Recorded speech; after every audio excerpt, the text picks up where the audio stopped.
Dulu aku bangga punya seragam PT. Tapi sekarang lebih bahagia pakai kaos oblong di rumah. 1 Mei. Dulu cuma jadi tanggal merah di kalender.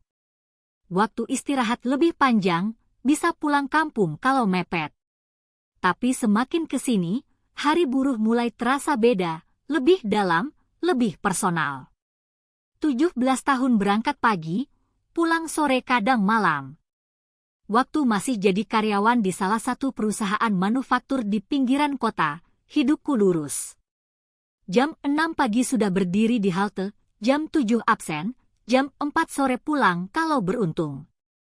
Kadang lembur, kadang cuma lelah.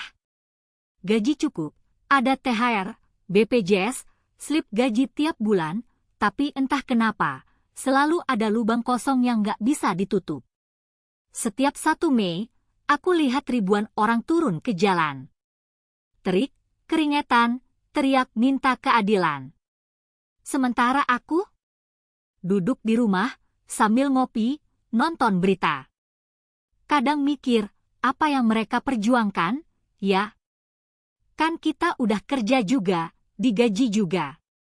Tapi sekarang, setelah resign dan kerja sendiri, aku paham banget. Ketika aku memilih pergi.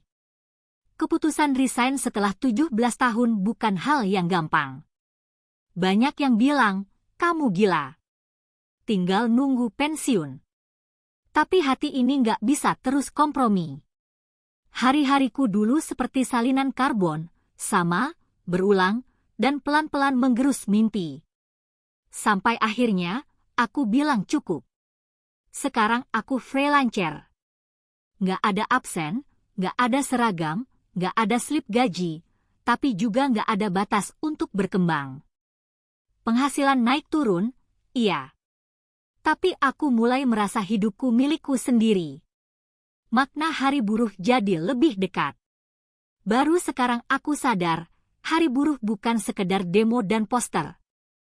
Ini tentang perjuangan orang-orang yang nggak bisa resign, yang tetap bertahan demi anak-anaknya, yang saban hari bekerja dengan harapan esok lebih baik.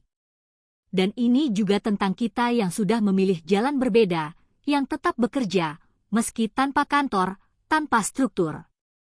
Hari buruh adalah pengingat bahwa kerja keras, dalam bentuk apapun, layak dihargai.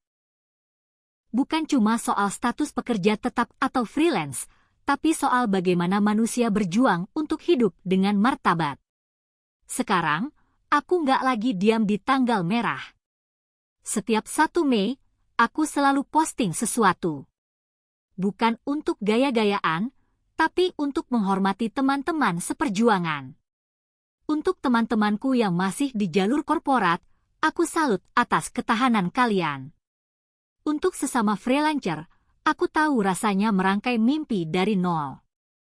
Untuk yang sedang bimbang di tengah, aku paham betapa beratnya mengambil keputusan. Kamu sendiri gimana?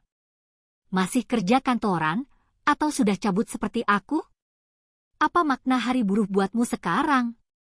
Yuk, cerita di kolom komentar. Siapa tahu, pengalamanmu bisa jadi pelita buat orang lain yang masih bertanya-tanya tentang masa depannya.